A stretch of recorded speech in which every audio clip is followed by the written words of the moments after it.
so much. Good to you. Have a seat right here. Got a mic for you. Heart out. Yes. Give it to you. Now we are one. Yes!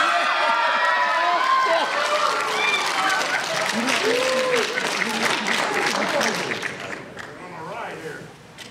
This should be fun. You good?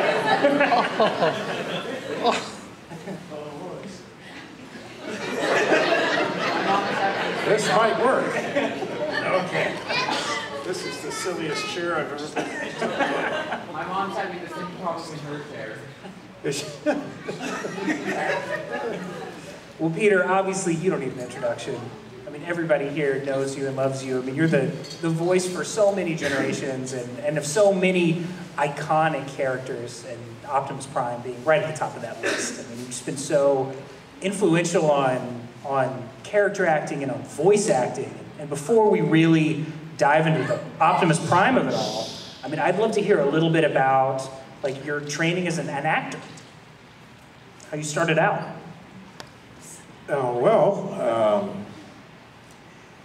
I was thinking of going to college. But in high school, I entered an elocution contest one year, and I won it. And so I was sitting in front of an auditorium with 3 times as many, high school stuff than everybody is. And I made my little thing, and I won the bronze coin or whatever it was. It was a good indicator, that I could speak. So when I got through high school, there was a theater school opening in Canada, in Montreal, my hometown, and it was called the National Theatre School of Canada. They were accepting 15 students from across Canada who spoke English and 15 French. They auditioned all the way across Canada, and I auditioned. It was a crazy audition. And I had to recite something from Shakespeare, and I had to do something that I chose to do. And so, and then I had to do an improvisation on this theater stage in Montreal, a very beautiful theater. So it was quite formal, and there were only about 4 people in the audience, but I couldn't see them.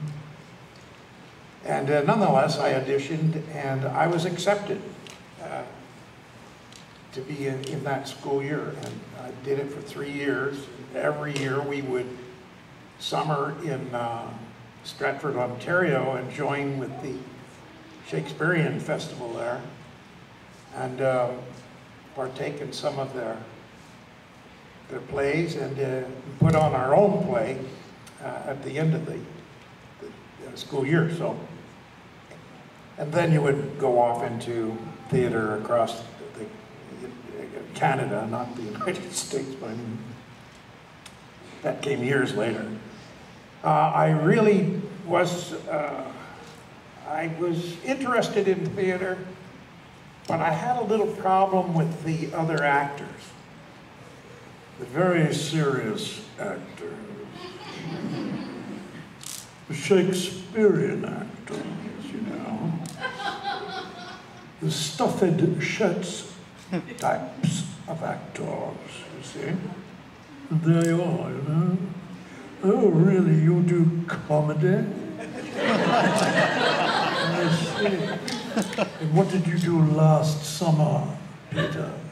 So I was a disc jockey at CKGM in Montreal. Oh, really? I decided a few years of that I could get out, and I did get out. And at my first opportunity, I got out.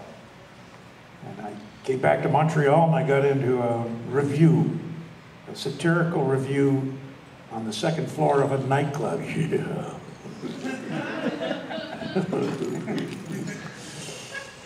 Good years. And so then was it working as a disc jockey that got you into voice acting and announcing originally, or how'd you get turned on to all of that? I guess it was the radio show.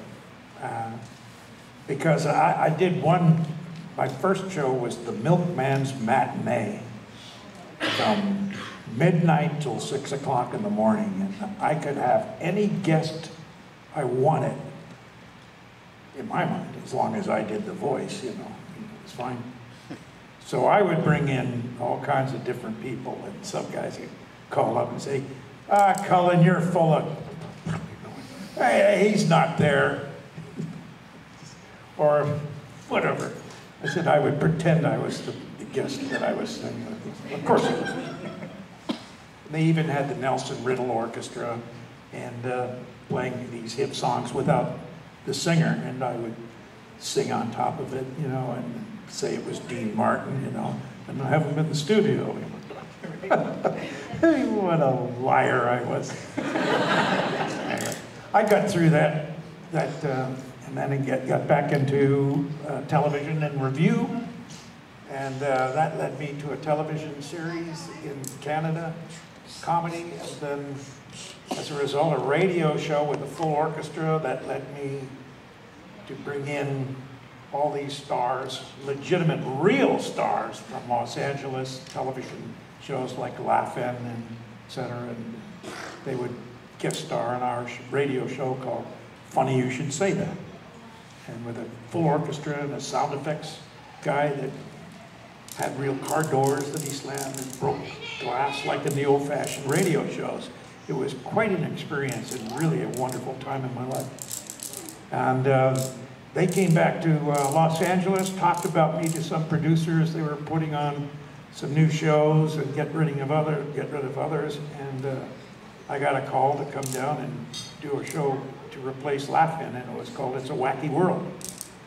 And that's how I came to Hollywood, on that 2-hour special that went into the toilette. Je vois one of the toilette. I don't mean toilet zone. Anyway, it bombed. Peter, at the time you were doing that, so I mean, you've done so much work across both live action, voice acting, you've done narration and all of that. So were you doing all of that at once, or was it a slower build to doing more like voice work and announcing at the same time you were acting? Well, to make it as a voiceover person, back in those days, you were up against a lot of competition. You would often see a lot of these performers on the hit television shows at the time that were in black and white. Shows like The Twilight Zone, I just mentioned, Gunsmoke, you know, and hosts of other shows, a lot of westerns. And you would end up going to an audition during the day for an advertising company doing a brand of something. And in that room would be all these stars that you've been watching on television for years. And for me, you know, coming from Canada, I would look at some of these guys and say, what am I doing in the room with these guys? I haven't got a prayer. You know, these are stars. And of course they were. But they were just actors trying to make a living the same way I was. And let's face it, back in those days, they didn't pay a lot of money. It's not what they pay kids today. I mean, it's just absurd. Millions of dollars. I will go and cry. But not, oh, the hell with it. All right, so I'm drawing this whole thing out. I'm not sure it's worth it.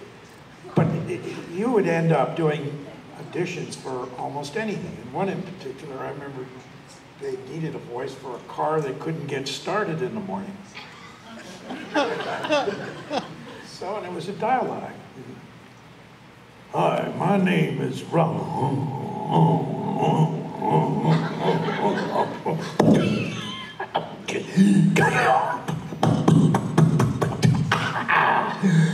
They can't get started in the morning. I'm a 4-door sedan that I turn in. And I can't get started. So anyway, stupid stuff like that. So it was like an early audition for a sentient vehicle. So it's a little foreshadowing. So you know, and it was dialogue like, I have a five-year-old car that can't get started in the morning, and you know, blah blah blah. But you had lived and you made it up, and you made the car sound like a car that's trying to start. So, but you could be subjected to all kinds of areas like this, and it was just what you thrilled the audience at the time behind the glass, which would be two people, the producer and probably the director and the writer. And if you thrilled them, the chances were you were going to make $90.60, you know, for that radio show or for that radio ad or a TV ad back in those days. It didn't pay very much. But you did them, you went to auditions hopefully every day. So it was kind of like being an Uber driver today. The more rides you get, the more gas you can buy, you know.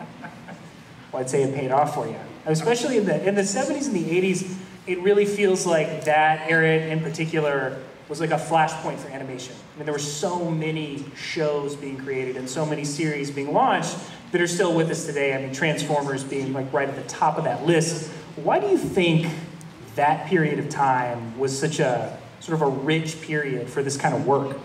It really was kind of a renaissance with when you look at all the series that were coming out of Ruby Spears and Hanna-Barbera, Disney, just to mention three. The opportunities were great.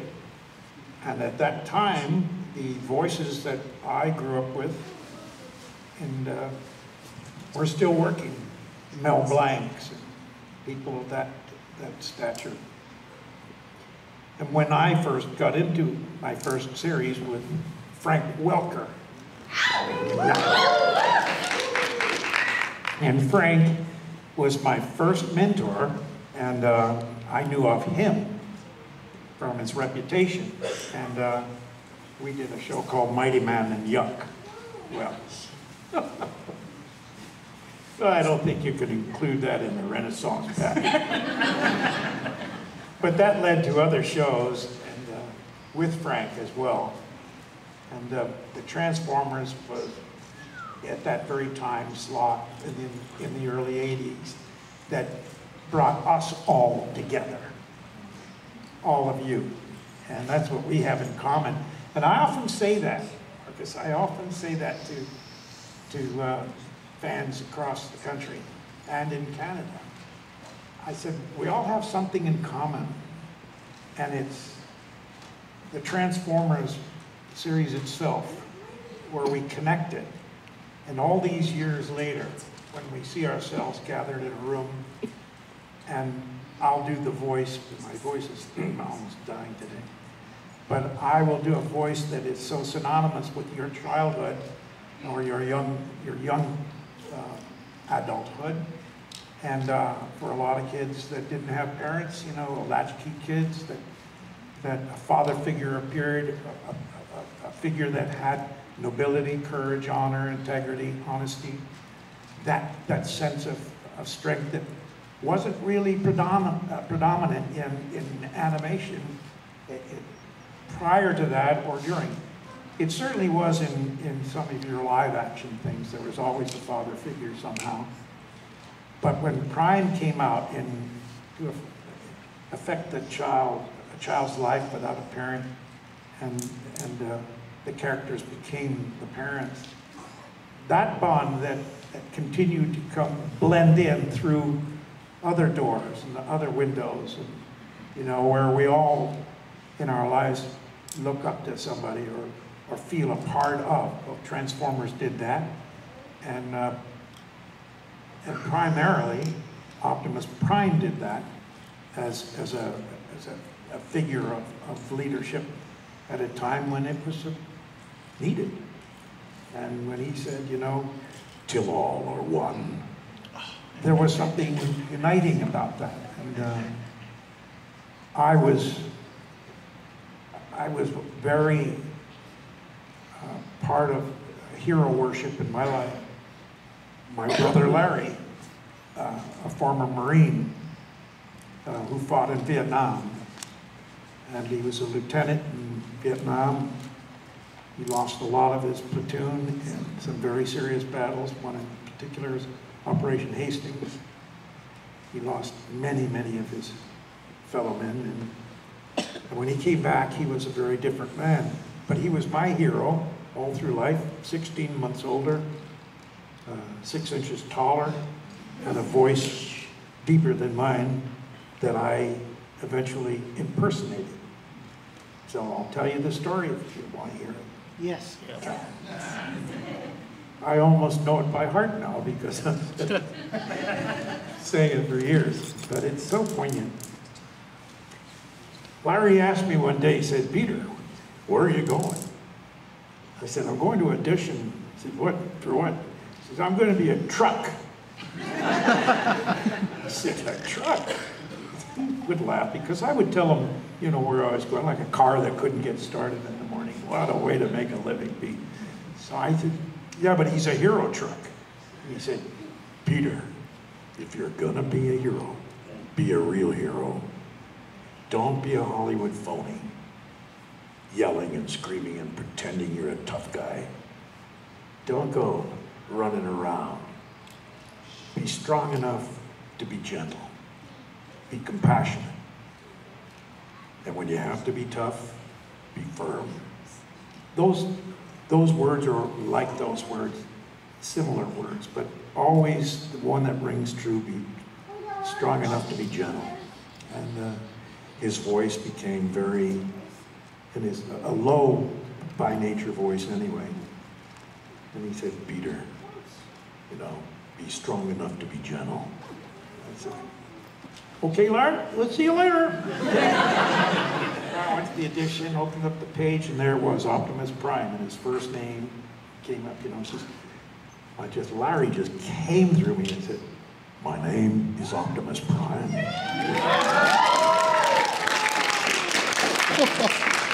And they could have read, "My name is Larry Cullen from the planet Marine Corps." And that's how it came about. 2 weeks later, I had the job, and Transformers 1 came into being. And Peter, I mean, you're so masterful in creating these very three-dimensional, realized characters with just your voice. I think Prime's a testament to that because we've seen him transcend that series into films, into pop culture at large. Like, what are the challenges for an actor of getting that level of realization to a character, really just being able to use your voice? How do you approach that? Well, that's a really interesting question, but the essence of that really is what you can do best, and how to get to do your best is by never giving up and always staying at it, no matter how depressing it may be.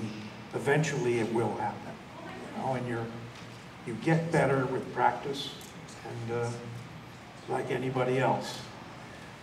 I had the opportunity on the airplane yesterday coming from Florida to see a movie with Wayne Gretzky, Pelé, the soccer player,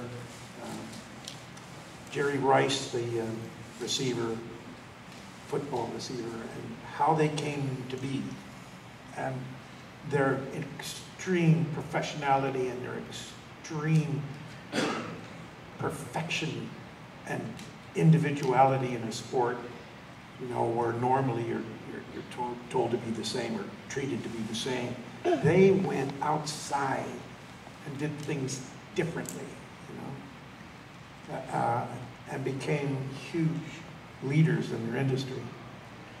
Well, it's very the same in show business. If you have a talent, if you're an artist, if you write, if you're a musician, it's what you put into it.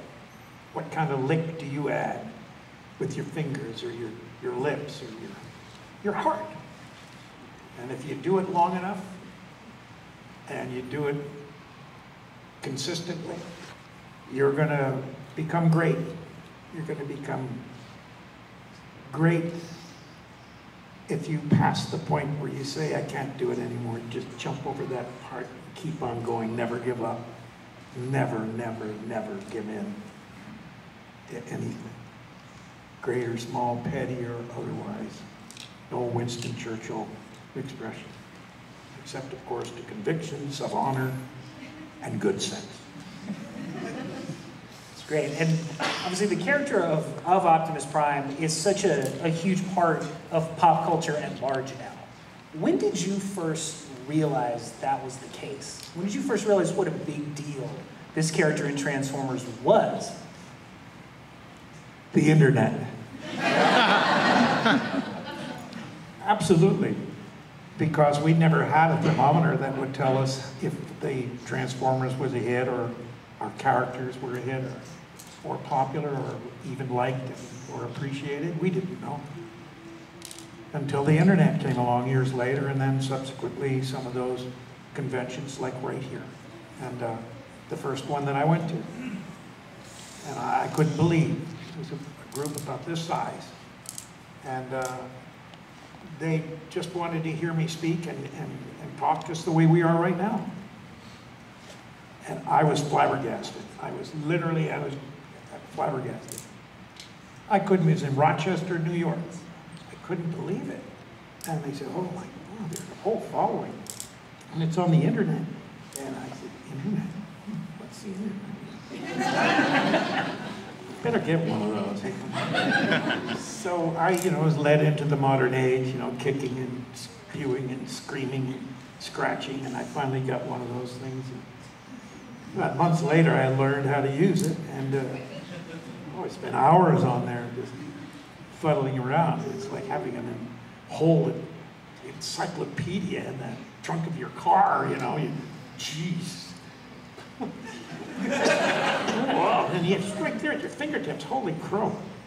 Which led me to find out that there were people talking about the Transformers. And that's when I learned about all of you. And that's why my love goes out to you guys, because it was you and that internet that exploded to Paramount and to the powers be what you thought and what you cared about for the first time in the history of show business. This is really an important turnaround, because other than that, they would have hired George Clooney, somebody else, to do Optimus Prime. But because of that force, because of you, and the strong force that you are, I'm here to do Optimus Prime, and for that I love you and thank you.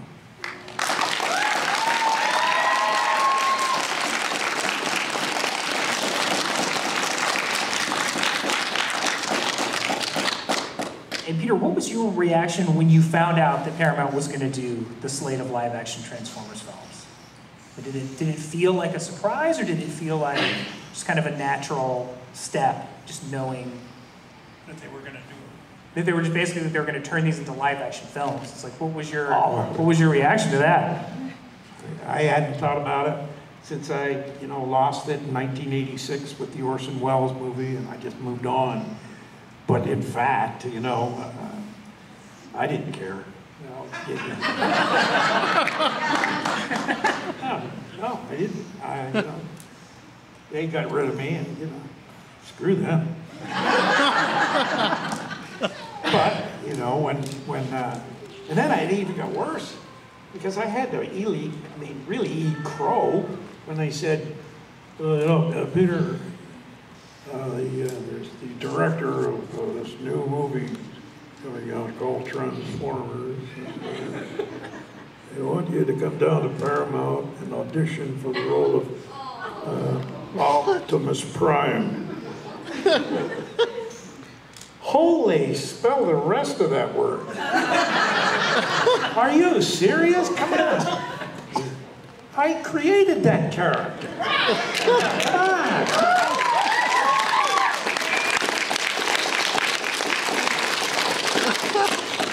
Anyway, I auditioned for Michael Bay 3 times. 3 times, yeah. I'll tell you an interesting story, too. The third audition that I had, I walked into a room and he had his copywriter there, and he had some other girl, an assistant, and he sitting behind the desk, the girl to my right, and the other AD to the left, and they had the script, and he says, okay, I want you to read this scene with character called Ironhide, and I went, so she starts reading, and she said, Prime. Oh, no, she said, Prime. Leaking oil barrels or whatever. I want to kick some butt. I said, give me that. Prime, I want to kick some butt.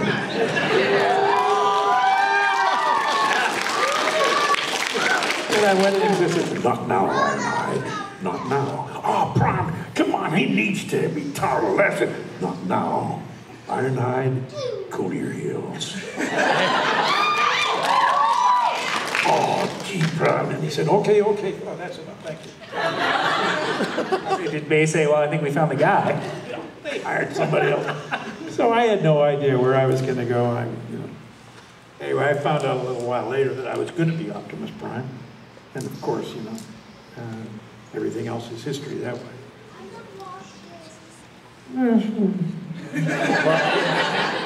And in Bumblebee, that just came out this year, it's kind of been a return to form for the original Transformers designs, including Optimus Prime. It's like kind of for the first time, we got to see him look the way he looks in the original cartoon show, as opposed to sort of all the fancy Michael Bay like redesigns. What did you think of this new Bumblebee? Were you a fan? Well, Bumblebee when he first came out didn't, just made noises. Right. And that was Frank Welker. He did a lot of that. And Bumblebee was just fun. I mean, you felt something around Bumblebee. You had a sense of compassion, and he was like every man, and that was a great thing. And it was a natural progression into getting back into the more human side. And of course, the directors, they thought the same way. Let's get a little more compassionate. Let's get a little more into relationships and understanding. And the original G1, which I think is a great, great thing, because that applies to Optimus Prime, who is the steadfast component for our hope in life, to be honest, to have dignity and to have compassion and trustworthiness and honor and integrity, and a sense of strength through gentleness, which is something this world needs. And the world certainly needed it, in 2007, and I think the world needs it more today. And my feelings are, if they had any brains, which sometimes I suspect differently, they had any brains, they would take advantage and use the popularity of the Transformers franchise, the strength that they have with developing the characters through, the human side and the relationships that happen not only between robots, but robots and people. And I think that Optimus Prime would be a great star of that movie, to head the strength and compassion and dignity that Transformers really needs. And it's always had, and should have it from now on. Yes. Fantastic. And in closing, so last summer, I was lucky enough to be one of the people that put together the Bumblebee panel at San Diego Comic-Con last year. And you had a great surprise visit at the end of it, where you got to stand up and ask a question and ask Travis Knight and everyone, where's the Optimus Prime standalone movie? So if you had your druthers, what's the Optimus Prime standalone movie? What would you like to see him do in his own headline film that he hasn't been able to do in the Transformers movies so far? I think what I just reiterated, I said the strength of Optimus Prime, what he stands for: honor, dignity, integrity, trustworthiness, the pillars of character, and to lead that into our, 2020s and beyond, as a sense of hope for the future of our world and the future of our new generations coming up. Your future kids, your kids right now. And I certainly would like to see it before I go, because I'm only 19.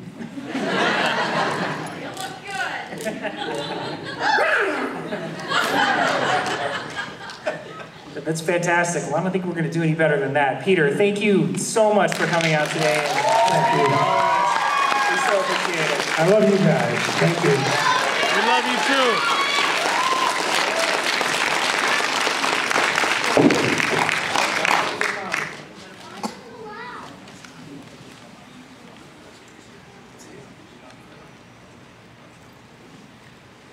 Thank you guys for coming out. We appreciate it.